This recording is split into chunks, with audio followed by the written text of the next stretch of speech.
Boa tarde a todo mundo. Eu sou Fernando Guzmão Filho, sou médico pediatra. Eu sou originalmente professor da Universidade de Pernambuco, da Faculdade de Ciências Médicas, estou de licença, que estou ocupando agora um cargo na Secretaria de Saúde do Recife. Eu sou assessor técnico do secretário e cuido dessa parte aí, que também é conhecida como gestão do conhecimento, que engloba também a ATS e também a análise de políticas informadas por evidências, entre outras, né? Eu queria agradecer a organização do evento pelo convite, né? Mais uma vez, esse é a 6ª edição desse evento e, como sempre, muito bem planejada, com painéis muito bem construídos, convidados de renome e também bem executada, né? Então, vamos dar início agora a esse painel. Painel temático 2, cujo tema é avaliação de tecnologias na tomada de decisão em saúde, uma vez que já foi introduzido o assunto na conferência 2, proferida pelo Tásio Vani, né? Então, vocês vão me convir que a chamada ATS é um instrumento, uma ferramenta essencialmente de uso do gestor da saúde, né? Então, o gestor da saúde, ele se vê afogado num mar de incertezas, tendo que tomar decisões, fazer muitas escolhas entre as tecnologias, tanto duras como mais suaves, né? Medicamentos, incorporação de medicamentos, de equipamentos e também adoção de protocolos e sistemas e etc., né? Então, a ATS vem aí para diminuir essa incerteza, né? Dar informação para o gestor, para ele poder tomar a decisão melhor para aquele sistema, para aquele serviço de saúde. E essa informação que ele dá é com base em evidências científicas, né? Então, esse tema aí que vai ser abordado pelo professor Luiz Eugênio de Souza, que é aqui do Instituto de Saúde Coletiva da Federal da Bahia. Outro aspecto que vocês também vão concordar comigo, que a ATS é vamos dizer assim, é um ramo, é uma ferramenta, um ramo de ciência, vamos dizer assim, que é relativamente novo, né? Surgiu no mundo faz uns 50 anos, década de 60, nos Estados Unidos e na Europa, mas pegou mesmo fôlego nos últimos 20, 25 anos no mundo inteiro, né? Então, ainda é um ramo, ainda é uma ferramenta que está ainda se ajustando conforme a realidade que, no caso da saúde, muda a cada 6 meses, né? Então, é interessante ver como cada evento que eu vou sempre tem algum método novo, né?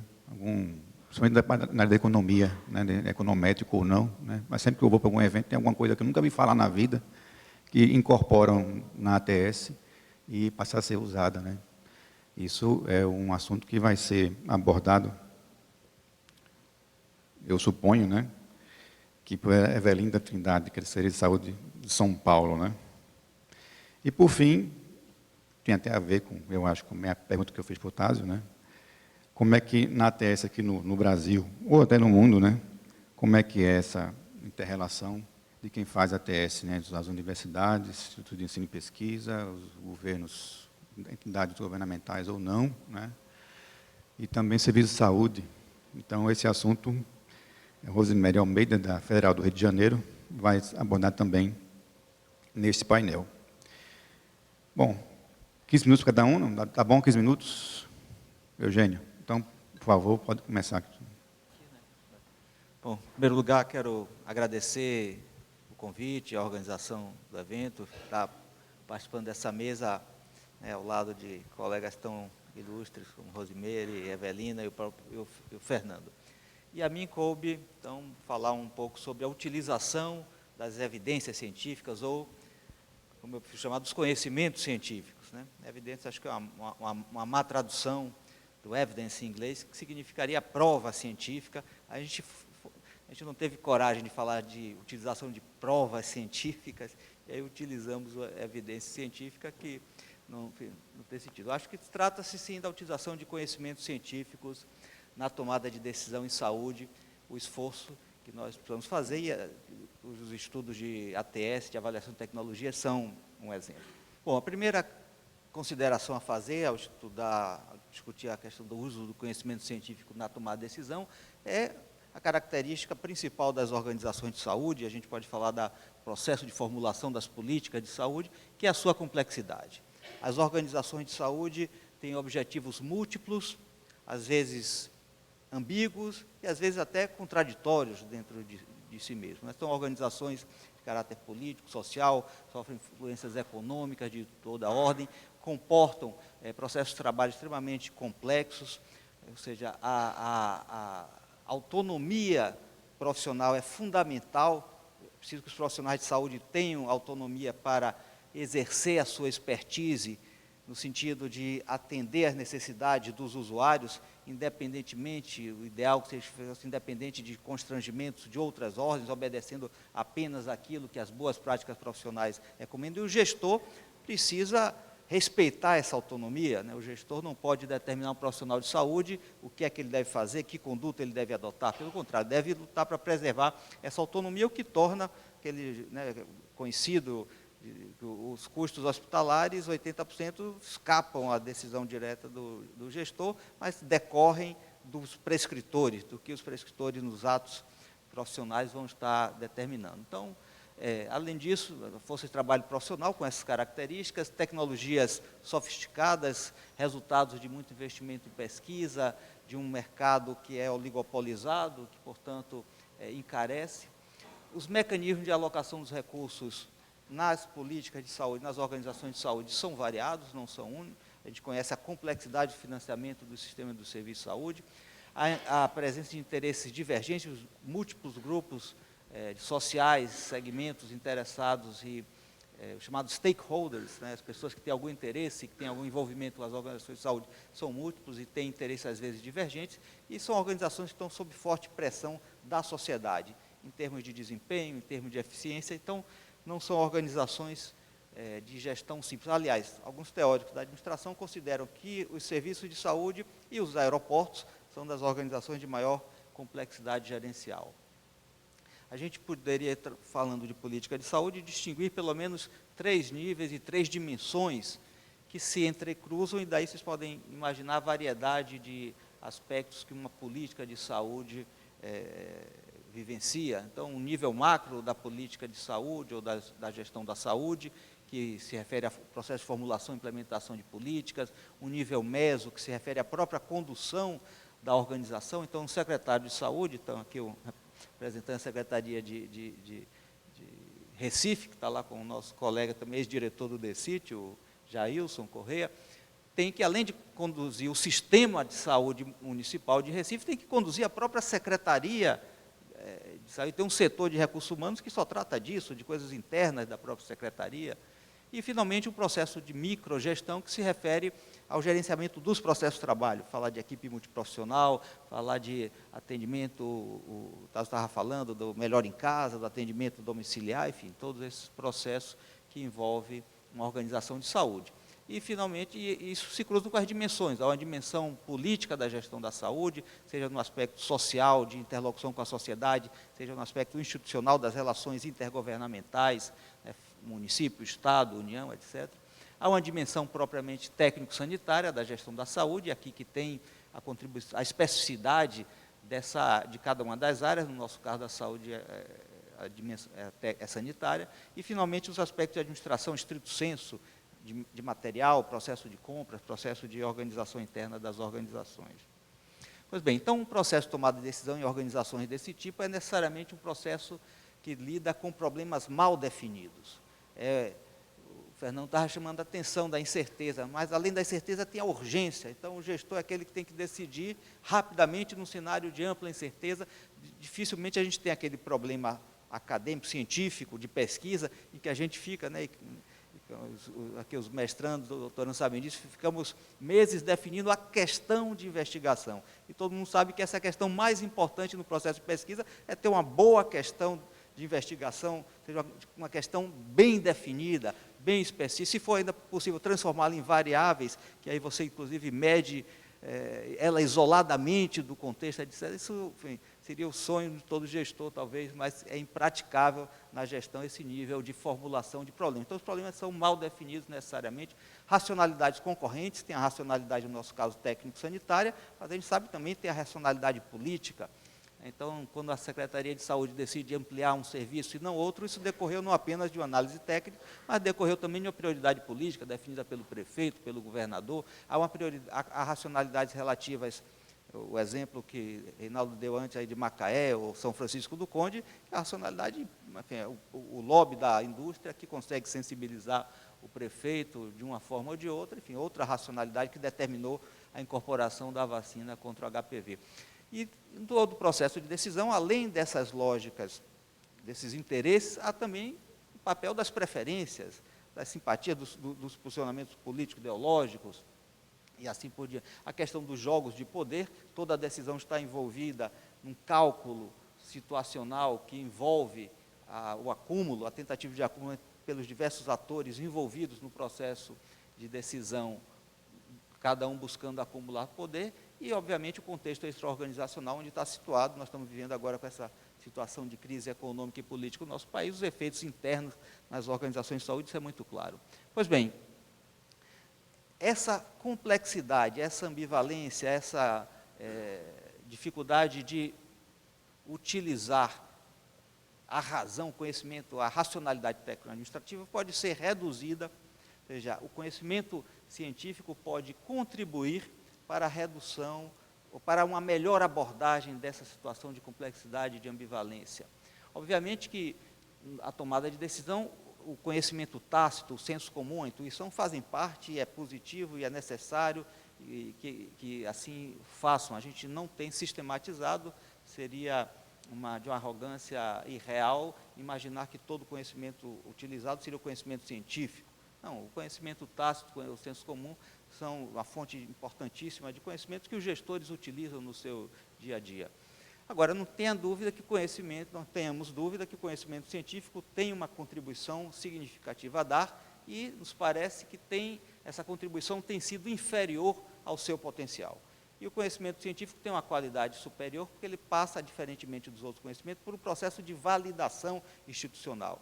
Não é sem motivo a hegemonia, a predominância, a força que o conhecimento científico tem nas nossas sociedades, que se expressam na aplicação tecnológica. Isso decorre de uma forma de institucionalização da produção de conhecimento. O conhecimento tácito, senso comum, a intuição, não passam por um processo de validação institucional entre pares, entre colegas, que acabam garantindo, então, uma qualidade diferente ao conhecimento científico. Além disso, o conhecimento traz informações específicas, e não somente informações, conhecimentos, mas ajudam, com a proposição de quadros teóricos de referência, as pessoas a compreenderem a sua realidade. Então, o conhecimento científico elabora teorias, e, como costuma se dizer, nada mais prático do que uma boa teoria. Pois bem, então, a utilização de informações confiáveis, válidas, oportunas, é importante nos processos de tomada de decisão em todos os níveis e dimensões da gestão da saúde. O uso do conhecimento científico se faz de diversas formas.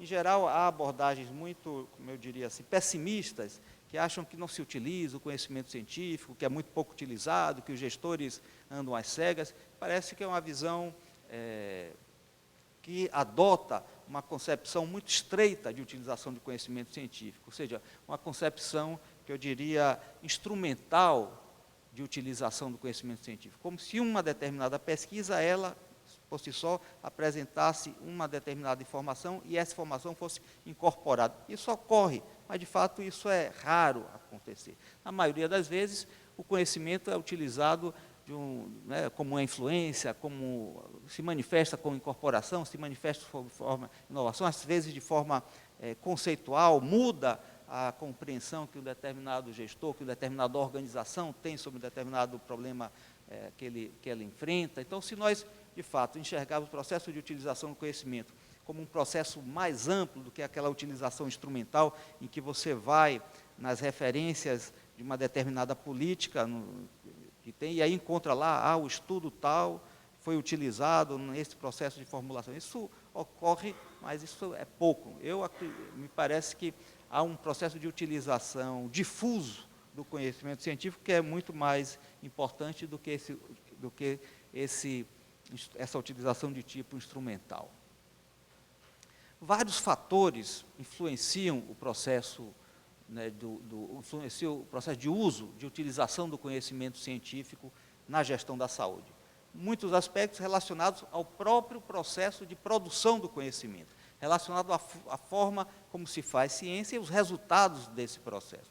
Então, em primeiro lugar, a primeira condição sine qua non para que o conhecimento seja utilizado é que ele esteja disponível, e não só disponível, que ele esteja acessível. E aí a gente sabe que a acessibilidade através das publicações em revistas científicas é extremamente limitada. As revistas científicas têm uma linguagem própria para o público de pesquisadores, têm uma circulação restrita. Enfim, então, para ele estar disponível para o gestor, ele precisa estar circulando amplamente, sobretudo na imprensa, nos meios de comunicação comuns, traduzidos para uma linguagem do senso comum e não aqueles artigos publicados em revistas que não são de acesso rotineiro, pelo menos, para os gestores. É preciso ter validade, a gente sabe, e os conhecimentos aí na área da gestão têm uma dificuldade maior, sobretudo de validade externa. A gente sabe os estudos que se faz, às vezes tem uma boa validade interna no contexto, na situação em que ele foi realizado, mas é difícil transpor esses resultados para outros contextos, né? Obviamente, quando você tem pesquisas experimentais, isso tem uma validade externa maior, isso é possível, mas é um fator que vai facilitar ou dificultar a utilização a depender do tipo de estudo. A complexidade e adaptabilidade desse conhecimento, ou seja, quanto mais complexo, mais barreiras à utilização, quanto maior a possibilidade de adaptação a diferentes contextos, maior a possibilidade de utilização. A compatibilidade com o conhecimento prévio, isso a gente sabe, é um problema das inovações. Um novo conhecimento que é compatível com o conhecimento prévio, ele tem maiores possibilidades de incorporação à gestão. Um conhecimento que é incompatível, que vem questionar, e a gente sabe que a ciência funciona pelo questionamento, não só ao senso comum, como ao conhecimento científico prévio, ou seja, isso leva a uma maior dificuldade da utilização. Se os utilizadores do conhecimento visualizam precocemente a possibilidade de benefícios com a utilização daquela nova informação, eles vão ser mais receptivos a utilizar. Por outro lado, se eles percebem riscos maiores com a utilização desse conhecimento, eles preferem não utilizar. Se há possibilidade de testagem, melhor, experimenta. Se não deu certo, não utiliza. Se deu certo, continua utilizando. Então, são características do processo de produção de conhecimentos que podem favorecer ou dificultar a utilização. A própria postura do pesquisador. Há pesquisadores mais ou menos preocupados com a difusão do resultado das suas pesquisas, com o compartilhamento desses resultados, e há outros menos motivados para isso. Mas há também um conjunto de fatores que influenciam o processo de utilização, que estão relacionados ao processo de tomada de decisão, à administração, à gestão, à estrutura organizacional. Você tem organizações mais flexíveis, mais rígidas, mais hierárquicas. Organizações hierárquicas, de modo geral, privilegiam a obediência às instâncias superiores em detrimento da utilização. Se tem um subordinado criativo, informado, que busca trazer um conhecimento novo, que pode vir subsidiar o processo de tomar decisão, se isso não agrada ao seu superior hierárquico, dificilmente isso vai ser aplicado. A cultura organizacional, são organizações que são mais abertas à inovação, até pelo próprio ambiente no qual elas se situam, né? Então, a gente tem organizações que, por exemplo, organizações na área da publicidade, da propaganda, têm uma flexibilidade grande, elas variam muito a sua atuação a depender do produto que elas estão vendendo. Então, quando elas estão fazendo campanhas políticas, elas adotam uma determinada forma de funcionamento. Se vão fazer campanha para produtos industriais ou para, enfim, outras organizações, elas modificam a sua forma de estrutura, a sua forma de trabalhar, a sua cultura, e isso torna elas mais receptivas à inovação e à utilização de novos conhecimentos. O perfil das lideranças dessas organizações, as lideranças mais tradicionais, as lideranças mais abertas à modificação, a mudanças, a inovações, a intensidade das relações interorganizacionais. A maioria dos estudos indica que organizações muito fechadas em si mesmas tendem a utilizar menos conhecimentos científicos, a ser menos inovadoras, e organizações que têm relações interorganizacionais mais intensas tendem a utilizar mais o conhecimento científico. Finalmente, os valores, as crenças, a motivação, as habilidades, a cultura científica dos gestores, que vão influenciar positiva, favorável ou desfavoravelmente ao processo de utilização de conhecimentos. E aí, com base nesses fatores, é possível pensar em uma série de estratégias para favorecer o uso do conhecimento. A mais importante, eu diria que é essa primeira, ou seja, é uma evidência, é um conhecimento científico com bastante estudos que corroboram essa mesma conclusão, de que a estratégia mais efetiva para a incorporação de novos conhecimentos, a utilização de novos conhecimentos pelos gestores, é a produção compartilhada do próprio conhecimento. É mais o processo do que o produto, ou seja, o processo de produção de conhecimento se envolve desde o momento da formulação de pesquisas. O gestor, nesse próprio processo de produção, antes mesmo de uma conclusão da pesquisa, há uma modificação nos sistemas conceituais desse gestor, há um processo de utilização de um conhecimento no momento mesmo em que ele está sendo gestado, em que ele está sendo gerado pelo processo de pesquisa. Então, é importante compartilhar as questões, a agenda de prioridade de pesquisa, é importante que os gestores participem desde a formulação da questão de pesquisa. Agora, é importante também que os pesquisadores tenham incentivos para buscar esse envolvimento, para buscar esse compartilhamento. A gente sabe que hoje o sistema de avaliação, o Barral comentava aqui pela manhã, não estimulam, a carreira acadêmica depende muito mais da publicação de artigos científicos, do diálogo interpares entre os pesquisadores, e é menos valorizado a aplicação, é menos valorizada a disseminação, a contribuição do conhecimento científico para as políticas de saúde, aqui no caso. Então, é importante, e além disso, finalmente, é importante ter mecanismo de revisão, síntese e disseminação de conhecimentos. São raras as pesquisas que têm uma única pesquisa ou uma única linha de pesquisa grande impacto. Na verdade, o conhecimento científico se desenvolve por um processo de acumulação. Então, é importante ter sínteses, ter revisões, e todos os esforços que tem, a EVIPNet, o Fernando conhece bem, o Tasso conhece bem, todos os esforços que tem de policy briefing, de síntese em linguagem, são mecanismos que favorecem a utilização. Também, do ponto de vista das organizações, é preciso modificar a sua forma de gestão, no sentido de fortalecer a racionalidade técnica, ou seja, constituir corpos técnicos. A gente fala muito pejorativamente de burocracia, mas a gente precisa, resgatando um pouco o conceito original, weberiano de burocracia, ter um quadro técnico estável, capacitado, pessoas que vão estar lá, que vão representar o acúmulo dentro da organização. Se a gente tem uma alta rotatividade por vínculos precários, seja por que for, não tem investimento em carreiras, a gente vai ter organizações mais suscetíveis às pressões e às racionalidades político-partidárias ou às racionalidades dos lobbies de fornecedores, de prestadores de serviço para aquelas organizações. Tá? Então, só concluindo, aí são outras estratégias, a utilização de tradutores, formadores de opinião. Então, acho que estão no último slide. A estratégia central, então, é essa. É uma aproximação continuada, permanente, entre pesquisadores e gestores, em um contexto de ampla difusão do conhecimento científico para o enriquecimento do senso comum. O Boaventura de Souza Santos tem uma imagem que eu gosto muito, que ele fala da segunda ruptura epistemológica. O Bachelard falava da ruptura epistemológica no sentido de que o conhecimento científico se constrói contra o senso comum, questionando o senso comum, e o Boaventura acrescenta a necessidade de uma segunda ruptura, que é o conhecimento científico voltar ao encontro do senso comum, no que ele chama mais recentemente de ecologia dos saberes, que envolve pesquisadores e gestores nesse processo. Muito obrigado.